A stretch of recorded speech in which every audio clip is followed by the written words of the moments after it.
इंद्रद्युम्न ने आज जो मूर्तियां जगन्नाथ धाम पुरी में पूजी जाती हैं, उन्हें भगवान जगन्नाथ के नाम से स्थापित किया। भगवान बलराम, देवी सुभद्रा और भगवान जगन्नाथ को भगवान जगन्नाथ के नाम से पूजा जाता है। महाभारत के अंत में गांधारी को अपने बेटों की मौत के कारण बहुत बड़ा नुकसान और दर्द सहना पड़ा। उसे लगता था कि भगवान कृष्ण अपनी दिव्य शक्तियों से युद्ध को रोक सकते थे, लेकिन उन्होंने ऐसा नहीं किया। इसलिए उसने भगवान कृष्ण को श्राप दिया कि अगले 36 साल बाद वह और उनका यादव वंश आपस में लड़कर नष्ट हो जाएगा और द्वारका समुद्र में डूब जाएगी। समय बीता और 36 साल बाद उसका श्राप असर दिखने लगा। एक दिन भगवान कृष्ण नदी के किनारे एक पेड़ के नीचे लेटे हुए थे। उसी वक्त एक शिकारी जिसका नाम ज़ारा था जंगल में आया और भगवान कृष्ण के पैर की लाल चमकती तली को हिरन समझ बैठा। उसने उस पर एक जानलेवा तीर चला दिया।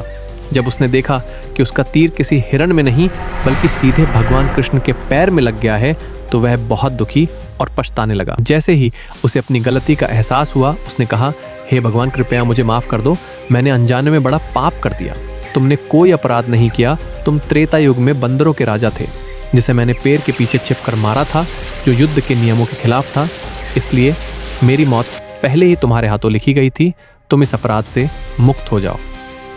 ऐसा कहकर भगवान कृष्ण इस भौतिक जगत से विदा हो गए। भगवान कृष्ण के अंतिम संस्कार किए।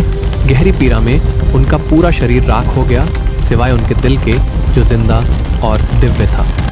अर्जुन ने उस दिल को एक लकड़ी के तख्ते पर रखा और नदी में तैरने दिया।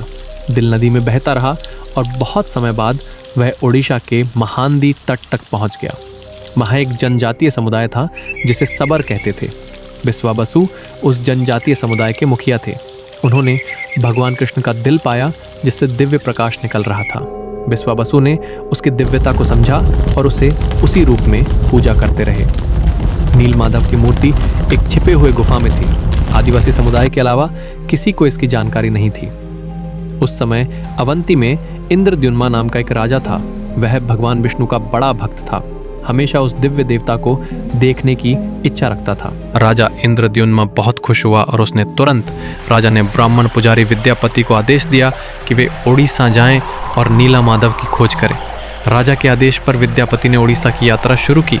लंबी और मुश्किल यात्रा के बाद जब विद्यापति उड़ीसा पहुंचे तो उन्हें गुप्त स्रोतों से पता चला कि सबरों के नेता नीलमाधव की पूजा एक छिपी हुई गुफा में करते हैं। विद्यापति सबरा द्वीप के महानदी नदी के किनारे जंगल में पहुंचे, जहां राजा विश्वावसु ने उनका स्वागत किया।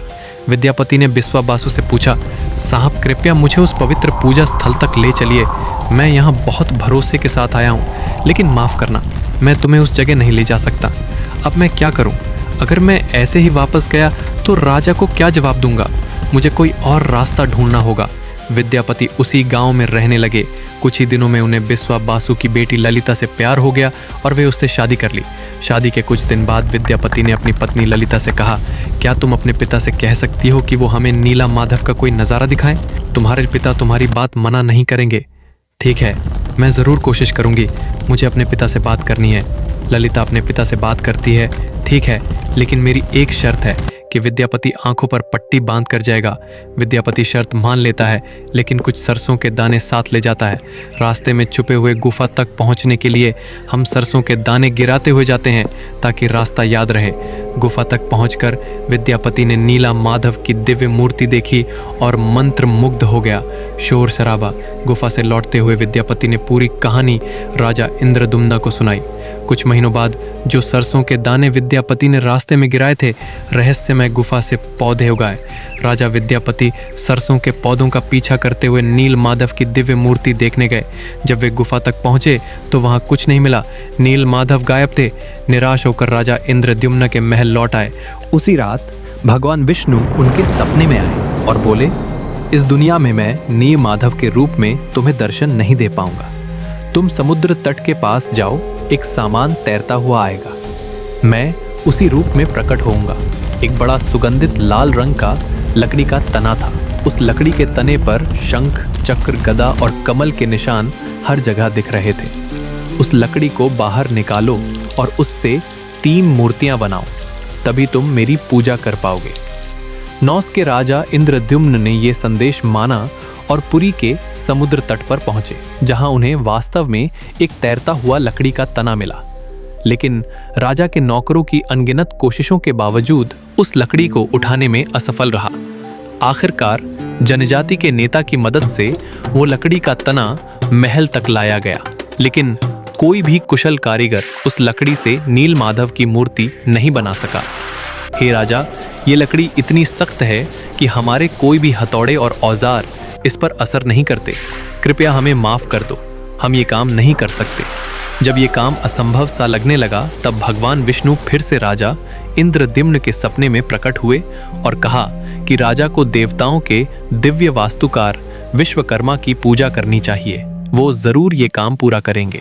भगवान विष्णु की सलाह मानकर राजा इंद्रद्युम्न ने दिव्य शिल्पकार विश्वकर्मा की पूजा की।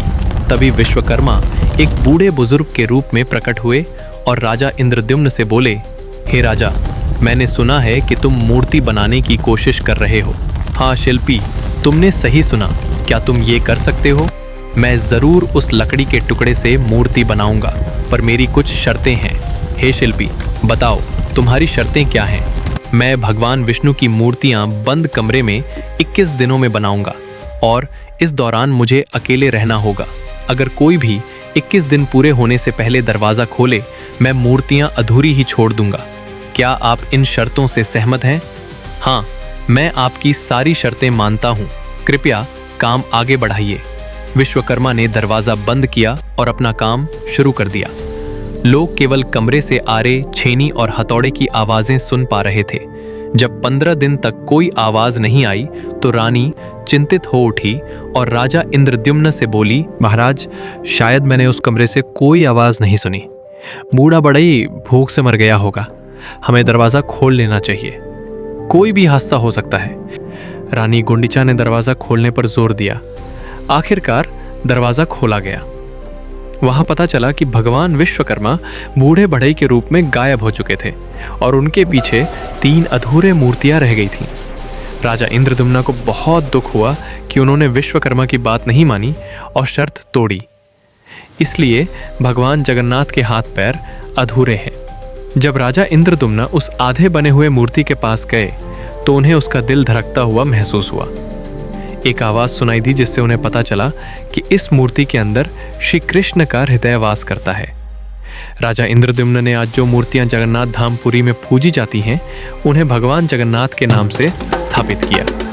भगवान बलराम, देवी सुभद्रा और भगवान जगन्नाथ को भगवान जगन्नाथ के नाम से पूजा जाता है। इन्हें दुनिया का एकमात्र जीवित देवता माना जाता है, जो सुनता है, समझता है और मनोकामनाएं पूरी करता है।